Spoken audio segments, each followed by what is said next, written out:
Então, pessoal, para hoje nós temos a aula de jogos cooperativos, né? Acredito que vocês já tenham visto alguma coisa, ouvido falar, praticado, né? Mas hoje, com certeza, vocês terão ampliado, né, a bagagem de conhecimentos de vocês em relação aos jogos cooperativos. Muito bem, na nossa conversa inicial, eu vou retomar o que nós falamos na última aula, que a educação física não é só esporte, não é só bola, não acontece só fora da sala de aula, né? Então a imagem está nos dizendo que junto com a prática nós temos a teoria, que a nossa preocupação é trabalharmos tanto as questões teóricas, mais formais, quanto as questões mais práticas dos exercícios, das modalidades, enfim, de tudo aquilo que nós vamos ver então neste ano letivo na disciplina de Educação Física. Vamos nessa? Muito bem. Quando a gente fala do esporte enquanto uma manifestação da cultura corporal, o que isso quer dizer? Que o esporte, né, ele se manifesta então de forma cultural, expressões, né? Tudo aquilo que a gente já falou na aula anterior. As questões de cultura, né? Falamos a cultura do corpo, né? E agora, então, nós vamos focar nisso. A cultura, né? Cultura corporal. Então, cultura corporal, ela compreende uma gama de aspectos, né? Uma realidade multifacetada. Então, por vários ângulos a gente vai vendo e vai compreendendo, né? Como que o esporte acontece dentro da cultura corporal de movimento, né? Então, quando a gente fala de cultura, nós estamos falando de valores.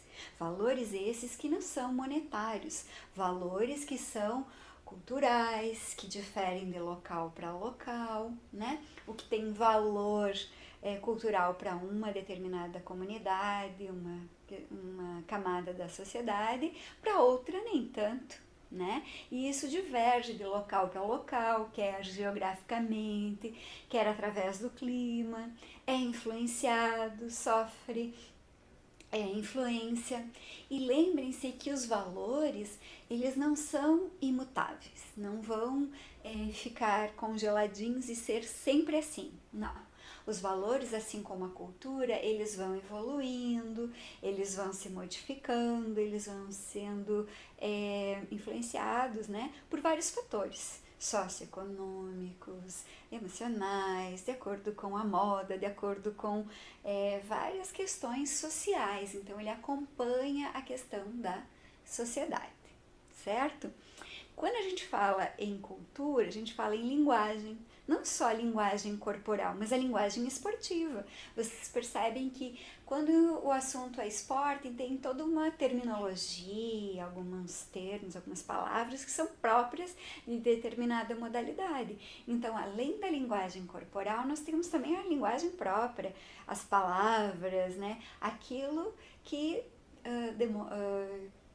que caracteriza então o mundo do esporte, né? Então cada modalidade tem as suas palavras, tem os seus trejeitos, tem as suas características, né? E como a gente fala desses trejeitos, a gente pensa muito na questão simbólica, usa muitos símbolos, né? Então, faz uso não só dos sinais gráficos, né, que são os símbolos, as letras, mas de várias questões próprias mesmo de cada esporte, né? E de cada forma como ele é difundido, né? Ele tem um sentido, tem um significado, tem um símbolo para aquela modalidade, naquele determinado espaço de tempo, naquela forma como ele surgiu. Existem as normas, que vocês já conhecem, né? Que são as regras, né, dos esportes, que por sua vez são determinadas, né, por uma federação, confederação internacional, nacional, enfim. Ela é elaborada através de estudos e equipamentos e sempre para favorecer o quê? A melhora, né, da performance, das modalidades, a questão dos espectadores para tornar o jogo mais interessante, para que as pessoas possam assistir dos estádios, de suas casas, dos ginásios, né? Então essas normas é aquilo que caracteriza o que é certo, o que é errado, que determinam quem será o vencedor, quem será o perdedor, né? Quais devem ser os equipamentos, quanto deve medir, pesar cada equipamento, para que a coisa seja justa, né? Para que todos possam competir de forma legal, leal, honesta, né? Imparcial. Ele reflete várias manifestações, né? O esporte, enquanto cultura corporal, ele tem a questão da performance, né? Quando a característica principal é a performance, que é o esporte de rendimento, que é o esporte mais profissionalizado, né? Como também ele manifesta a questão do esporte participativo, quando o intuito é a manutenção da saúde, a melhora da qualidade de vida. Ele também admite a manifestação educacional, que é o esporte que acontece na escola, que se educa não só o movimento, mas se educa por meio do movimento, né? Que através das nossas aulas nós vamos melhorando, né? Alguns aspectos não só físicos em relação às modalidades, aos gestos técnicos, mas também ao espírito de equipe, saber ganhar, saber perder, né? Essas questões mais educacionais que se referem à questão das relações interpessoais, né? Confiar no outro, respeitar o corpo do outro, né? No caso dos esportes coletivos, enfim, né? Então admitem diversas manifestações. Como eu já falei, as relações sociais, as relações interpessoais, né? Já que estamos falando de cultura e ela se processa não de forma individual, mas de forma coletiva, então é permeada de relações sociais, né? E aí nós devemos estar preparados para isso, como nos relacionarmos socialmente por meio do esporte enquanto cultura corporal, que evolui com o passar do tempo, né? Então, qual o meu papel nesse contexto, né? Como que é a minha participação nisso, né? Então, quando há disputas, conflitos, como que eu me posiciono? Qual a intencionalidade, né, dos meus gestos? Eu fico no esporte competitivo ao extremo, ou eu recuo e é só a participação, não importa quem ganhou, né? Como que eu me relaciono com os outros, com o grupo? E ele envolve também ritos, porque tudo que tem a ver com cultura tem a ver com ritos. Quem lembra de algum rito que é feito normalmente nas aberturas das competições, dos jogos, em especial os jogos escolares, jogos olímpicos? Sim, não deixa de ser um ritual, aquela questão do fogo simbólico, né? O canto dos hinos, né? O hino nacional, o hino do Paraná, né? Então, são ritos, são formas de celebrar, né? Como na sua origem, os jogos serviam para celebrar, então, os Jogos Olímpicos. Então, lembrem da questão histórica, né? Que vocês já viram. Então, quando a gente fala de ritos, no caso dos esportes, a gente está falando a isso, né? Os ritos em comemoração, a abertura dos jogos, né? A apresentação das equipes, são forma de ritos, tá bom? Implica também em hábitos, né? Hábitos que podem ser para uma vida saudável, quando nós assumimos o papel de protagonistas em participarmos, em praticarmos os esportes, seja na escola, seja fora dela, seja de forma com características de melhora na saúde, seja para socializar, mas quando vira um hábito. O dia que a gente não sai para praticar um esporte, seja uma caminhada, seja uma corrida, andar de bike, a gente sente falta, né, daquele hábito. Isso já se tornou cultural, já se tornou importante na vida. Esse é o ideal, né? Que quando isso acontece é sinal de que já se tornou um hábito, que a atividade física ela faz parte da minha vida. Então esse é o ideal que todos devemos alcançar, né? Batalhar para alcançar. E também implica em representações culturais. Significa que a gente não pode dizer que uma pessoa tem mais cultura que a outra, que eu gosto da cultura corporal desse grupo, dessa comunidade, não gosto da outra. Essas distinções, esses julgamentos, eles não devem acontecer, porque cada cultura, cada povo, cada grupo manifesta o seu interior, os seus aspectos próprios. Então essas representações, elas precisam ser respeitadas, e é muito bacana quando a gente conhece essas formas, né, de manifestações, e a gente consegue valorizar isso, né? É muito diferente do que os atos incorretos, eu diria, na minha concepção, que a gente chama de bullying, né? Então, quando você usa desse conhecimento para desmerecer, para desvalorizar uma cultura, a forma de se expressar, a forma de jogar, a forma de se movimentar em determinado jogo, em determinada atividade, né? Não, que nós possamos aumentar os nossos conhecimentos para que a gente consiga respeitar a cultura do outro, as representações, sejam elas visuais, auditivas, seja som, música, ritmo, né? Das representações que forem, né? Então, assim, gente, a partir desse slide deu pra gente ter uma ideia da amplitude desse conhecimento, desse conceito, né, de esporte enquanto manifestação da cultura corporal. Não se esgota aqui, né? Nossa discussão já está começando. Mas quando a gente fala de esporte, a gente tem que pensar também, relembrar a origem dele. Lembrem lá, através da primeira imagem, a questão do homem primitivo. Lembram que a gente conversou sobre isso? Sobre as questões de como era difícil, da quantidade de esforço físico que a humanidade precisava fazer para se manter viva, né? Lembrem, essa imagem está até bem ilustrativa, né? A força que precisava ter para ser realizada tarefas que até parecem simples, vistas ou analisadas por um ângulo dos tempos atuais. Mas na época era muito difícil, lembrem? Para se manter vivo, plantar, colher, pescar, caçar para poder se alimentar, construir cavernas, espécies de habitações, né, para poder se abrigar do frio, da chuva, né, questão da sobrevivência, correr, fugir dos animais maiores, né, então da quantidade de esforço físico. Então a atividade física, ela versava nesse sentido de grandes esforços para manter a vida, né, a subsistência.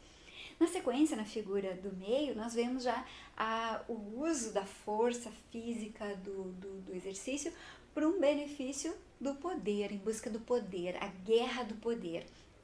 Lutar para vencer, para mostrar que é o mais forte, que é o mais rápido, que é o mais ágil, né? Então essa é a forma como o ser humano fez uso, então, das suas capacidades físicas, trazendo para essa dimensão da disputa, do enfrentamento, tá bem? E na imagem que segue, uma imagem mais atualizada que expressa o basquete, né? Estados Unidos, NBA, aquela coisa toda, né? A questão do esporte bem difundido, que é quase um espetáculo, é quase um show, né? Mas é isso, de que vocês percebam o quanto evoluiu essa questão do homem com a questão do corpo, do esporte, né? De como esse uso do corpo vem evoluindo, tá certo? E aí, vamos falar agora da dimensão social do esporte, né? Porque o esporte, ele serve para várias coisas, dentre elas, né? Ele assume diversas manifestações, dentre elas a dimensão social, né? Que o ser humano, ele faz parte, né? Da sua cultura, das suas práticas, praticar atividade física para se socializar. É uma forma de fugir do sedentarismo, é uma forma de fugir da solidão, da depressão, de ficar fechado, né, às vezes num apartamento, num espaço pequeno. Aí você sai, né, ao ar livre, numa área de lazer, num parque, né, e aí vai se socializar com os outros, vai trocar ideias, vai praticar atividade física, esportes, não com o cunho de vencer, de ganhar, mas de participar, de interagir com os outros, fazer amizades, né, nesse mundo contemporâneo, nesses tempos, né, de tanta tecnologia, a gente também tem que ter esse contato. O ser humano foi feito para o movimento, ele foi feito para as relações. Nós processamos o nosso conhecimento através das relações. Então é muito importante que a gente não fique só fechado, isolado dentro do seu mundinho, fazendo uso da tecnologia. é bacana, mas que a gente também possa interagir com os outros. A gente ensina, aprende, troca conhecimentos, troca experiências, e isso nos faz melhores, nos faz mais fortes, com uma bagagem maior de conhecimento. E o esporte serve muito bem para isso. Certo? Então, já que falamos de manifestações e que envolve cultura, que envolve uma série de coisas, agora vamos focar aqui, nesses 3 aspectos que eu quero destacar para vocês hoje. A questão do esporte enquanto performance, enquanto excelência de movimentos, enquanto alto rendimento, né? A questão mais profissionalizante do esporte, aquele que é um atleta, né? Que muitas vezes recebe salário por isso, ele recebe incentivos, bolsas, enfim, que ele veio ser, para ele é uma profissão, ele está sendo pago para isso, ele tem apoio, ele tem estrutura técnica, ele tem tudo para que ele dê resultado, para que ele venda aquela marca, que ele ostente, né, o logo da marca do seu patrocinador, então que faça marketing, então tem toda uma história, uma característica. E quando a gente fala de performance, a gente fala do gesto técnico, né? Que o gesto técnico tem que ser eficiente e eficaz. Então, o movimento do saque precisa ser perfeito para que ele seja eficaz, que ele converta em ponto, né? Ou que dificulte bastante a recepção do adversário. Então, a gente está falando de performance, quando o objetivo é a qualidade, a excelência, é a vitória, tá? Quando a gente fala do esporte enquanto participação, que é a corzinha verde ali que a prof colocou, é para indicar a questão da saúde. Quando as pessoas praticam atividade física, exercícios físicos, com o intuito de melhorar a sua qualidade de vida, tendo manutenção da sua saúde, né, nesse sentido. Então, quando houve uma indicação médica, quando ela busca essa questão do corpo, melhorar a postura, emagrecer, então quando o objetivo é assim, o objetivo não é vencer o jogo, né? Então, a gente sabe que muitas pessoas se encontram para jogar, para praticar voleibol, futebol, né? Em turnos em que elas não trabalham, né? Ou não estudam, e aí encontram os amigos, gostam de jogar e tal, para ter um hobby, para ter uma prática esportiva, mas assim que o objetivo não é ganhar, o importante é participar, o importante é que eu estou fazendo atividade física, estou cuidando do meu corpo, estou cuidando da minha saúde. Então essa é a questão da participação, do esporte participativo.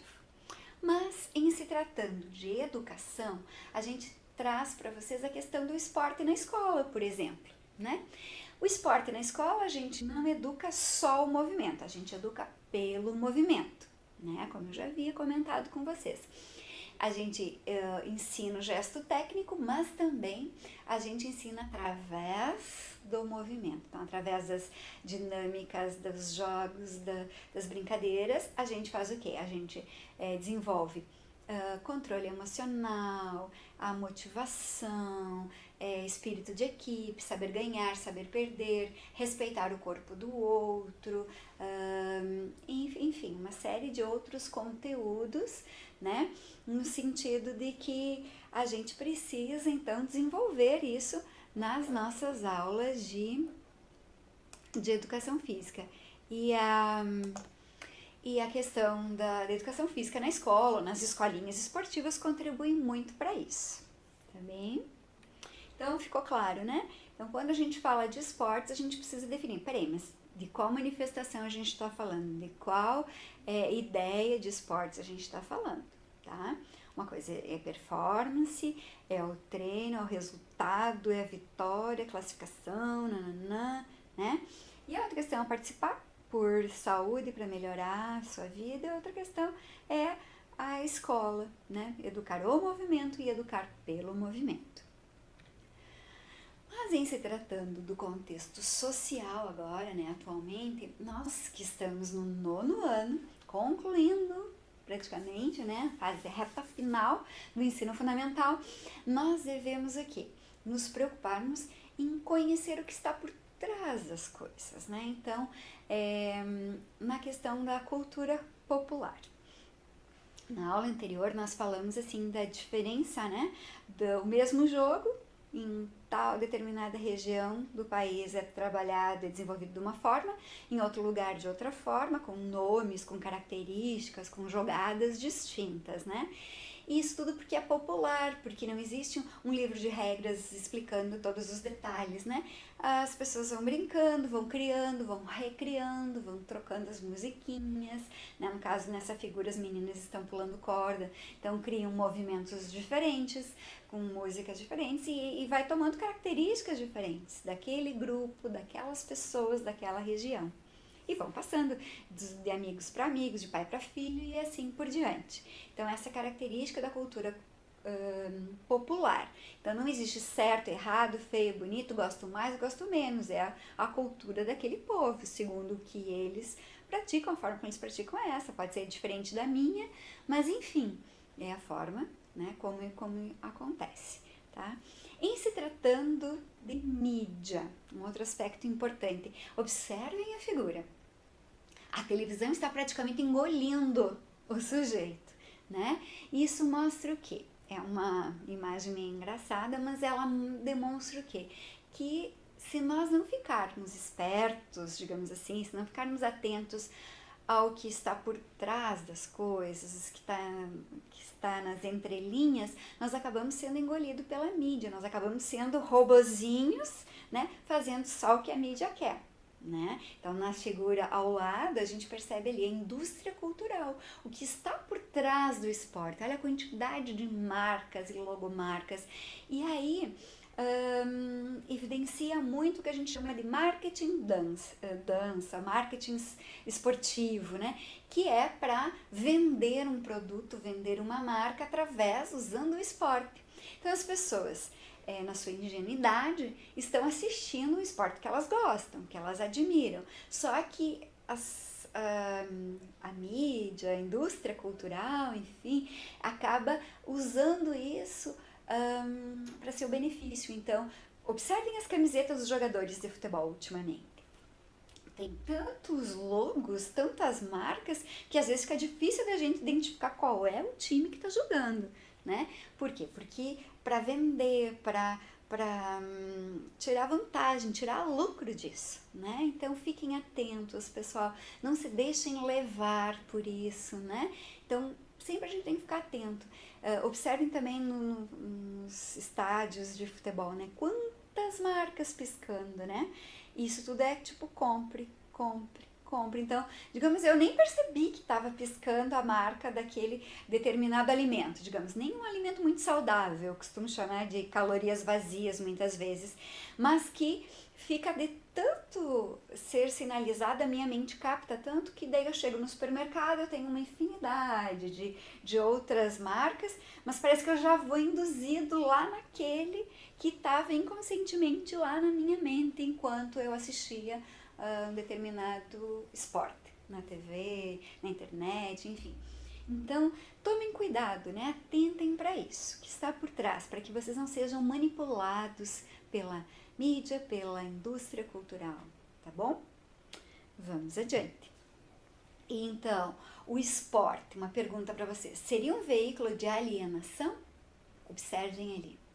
Jogos Olímpicos, quanto dinheiro, quanto patrocínio está por detrás disso, né? Observem ali as logomarcas, quantas empresas saem ganhando com isso, né? Muitas vezes as pessoas, eu preciso adquirir tal camiseta de tal marca, de tal tênis, tal chuteira, porque o meu ídolo fulano de tal usa. A gente é muito fácil observar a questão dos cortes de cabelo, né, pessoal? Em relação a um atleta, ou principalmente os jogadores de futebol. Eles mudam a cor do cabelo, o penteado, cortem, 2 dias depois já tá todo mundo correndo atrás e fazer o mesmo. Então, assim, que vocês saibam se posicionar, tenham sua opinião própria, digamos que vocês optem por determinado corte de cabelo, mas porque vocês gostam, porque tem a ver com vocês, com a personalidade de vocês, porque vocês acham que se sentem bem assim. E não porque, é a onda do momento, todo mundo vai, eu também vou. tá? Então tomem cuidado quanto a isso. Se vocês optarem por determinado agasalho, determinado equipamento esportivo, é porque vocês gostam, porque vocês confiam na marca, porque é bom, porque tem qualidade e porque vocês podem. Se não, por favor, gente, não entrem nessa, não se deixem manipular, tá? Então não é porque ostenta tal marca que você vai ser diferente, não. Acredite nos teus valores, na sua cultura, no teu conhecimento, que isso ninguém te tira, né? Então acredite em você e não se deixe levar, né, por esse veículo ali de alienação que pode ser o esporte. Ele pode ser usado para tantas coisas boas, mas também para coisas nem tão boas assim. Fiquem espertos. E agora vamos ao quiz, que é a perguntinha, ó, a moça tá pensando ali várias coisas, referente a esporte, equipamentos, nutrição, ginástica, academia, talvez. Ela tá pensando que vem por aí, é uma perguntinha para estimulá-los e não é nada tão simples assim, prestem atenção. Tchau, tchau, tchau, tchau. Seria o ser humano competitivo por natureza ou o meio que o torna assim? A imagem está mostrando, né? Uma competição, cabo de guerra, né? A gente percebe que tem pessoas que são extremamente competitivas, que em sala de aula muitas vezes são seres serenos, calmos, mas que chegam na quadra e tem alguma coisa sendo disputada, seja qual for o esporte, parece que brota outra pessoa de dentro daquele ser, e a pessoa fica extremamente competitiva e luta e vai e se arrebenta para vencer, né? Para mostrar que conseguiu, que foi o vencedor, né? Então, tem pessoas que são mais assim, tem outras pessoas que são menos, mas será que a pessoa já nasce assim desde bebê? Ou será que o meio ambiente, a família, a sociedade onde ela vive é assim? Tentem pensar nos países mais bem desenvolvidos, outros nem tanto. Como que acontece, será, essa educação? Pensem lá. Eu vou esperar uns segundinhos para vocês pensarem e formularem uma resposta. Muito bem. Vamos à resposta ou as respostas. Vamos lá. A importância de vencer está intimamente relacionada à sensação de superioridade, resultante do esforço conquistado, entre aspas. O homem compete essencialmente pelas honras posteriores que a conquista lhe concede. Entre os homens, a competição não se estabelece apenas por alguma coisa, mas também em e com alguma coisa. Os homens entram em competição para serem os primeiros em força ou destreza, em conhecimentos ou riqueza, em esplendor, generosidade ou ascendência. Então, segundo o autor, o Huizinga, o homem, a humanidade, enfim, ele é extremamente competitivo e que vencer muitas vezes tem a ver com esse sentimento de poder. Eu fui mais, eu fui melhor, eu sou melhor. Mas o que não torna, então, por essa resposta, assim, da forma como ela está colocada, parece que o ser humano, desde que nasce, já é competitivo, já quer ser o melhor, né? Mas a gente precisa perceber também que o meio influencia muito. Existem culturas que são extremamente competitivas, principalmente em países de primeiro mundo, onde o país é pequeno, existem poucas opções, digamos assim, mas que desde pequenininho eles são incentivados a serem melhores dos melhores, eles precisam ser melhores. É o lado extremo, né, dessa perfeição que se busca para sempre ser vitorioso, para sempre vencer em todos os aspectos, em conhecimento, enfim, em tudo que eles conseguirem. Então é uma competitividade exagerada, tá? Mas existem sociedades, umas delas indígenas, que isso não acontece, que a competição esportiva está acontecendo e o jogo termina quando todos completarem a prova. Percebem?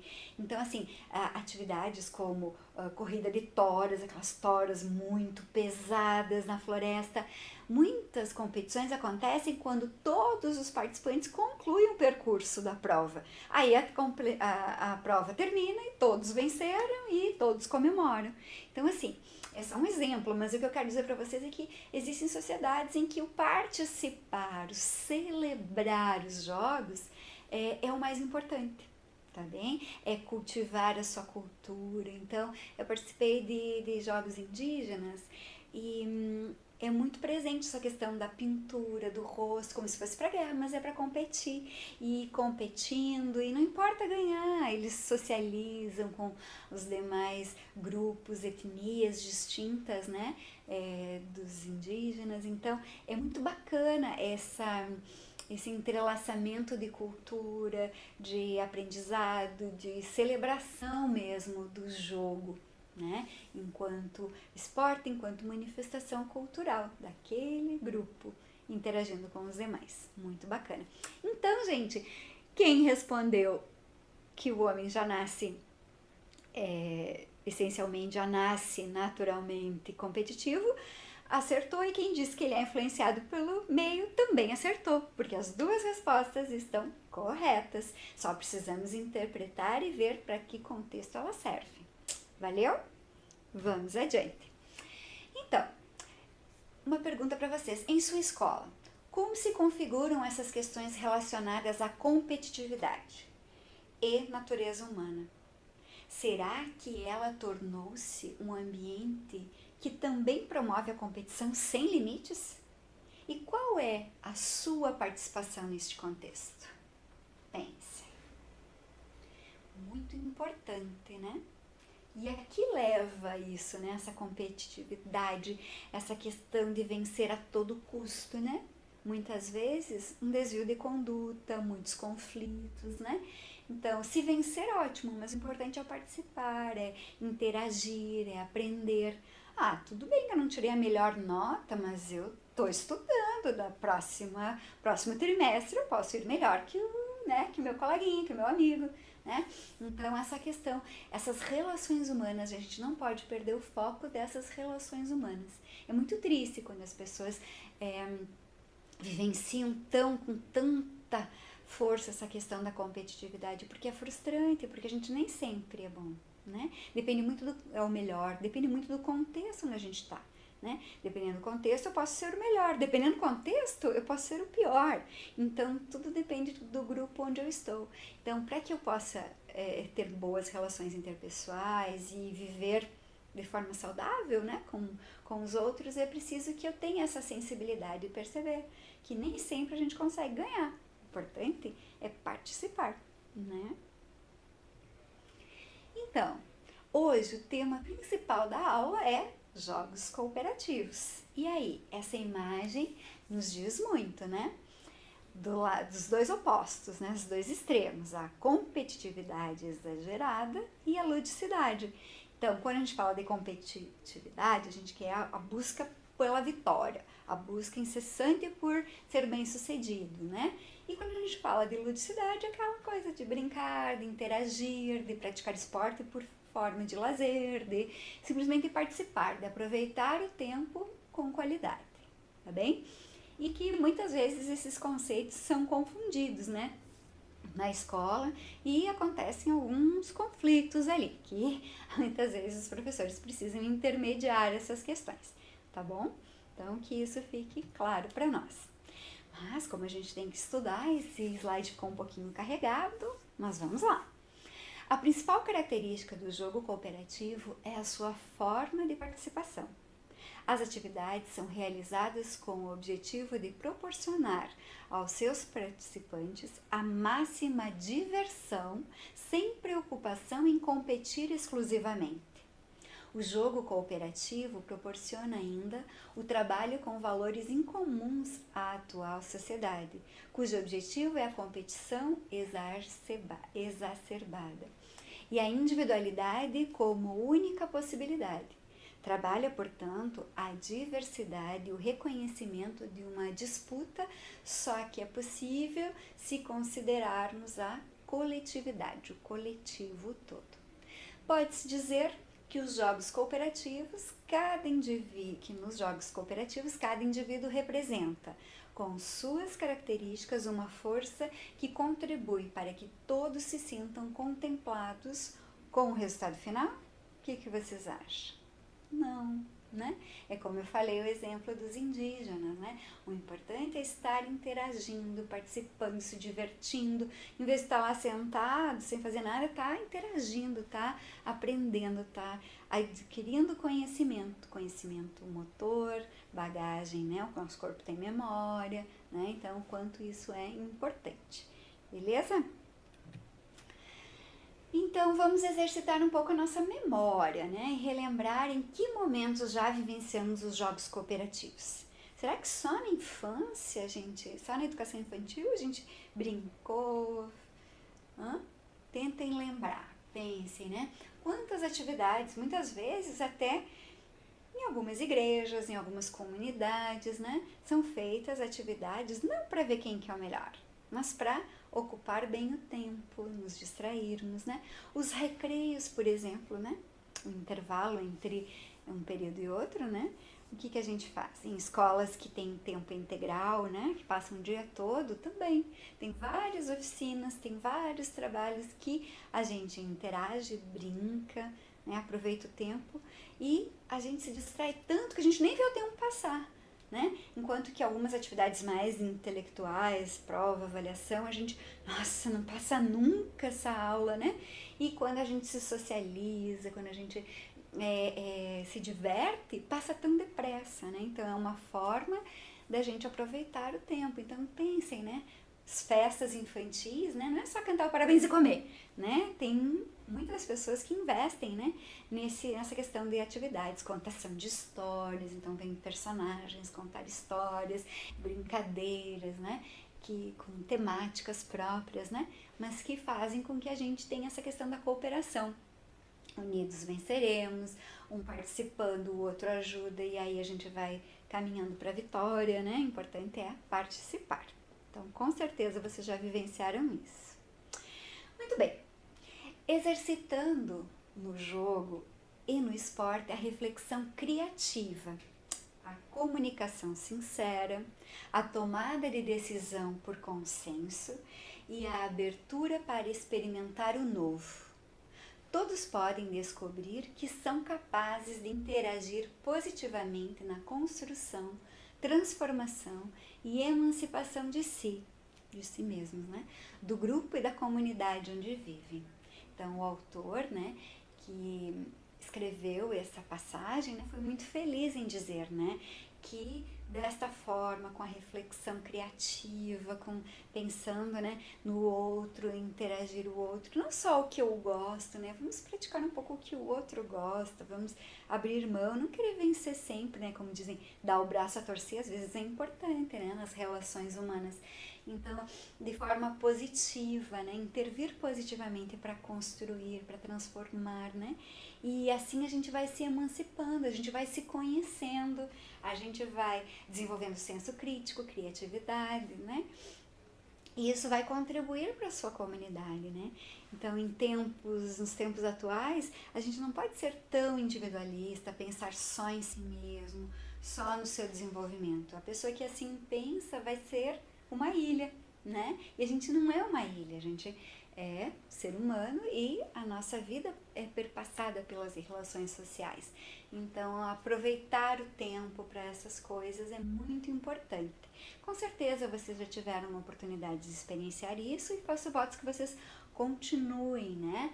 Então, tendo esses momentos de alegria, de descontração, desde que sejam positivos, como o autor disse, né? Não para se encontrar para ridicularizar o outro, para fazer bullying, para se diminuir. Tem muitas pessoas que usam esse disfarce de competitividade, mas para se sobrepor aos outros, para se considerar superior aos outros, né? E isso não contribui em nada para o nosso desenvolvimento, ao contrário.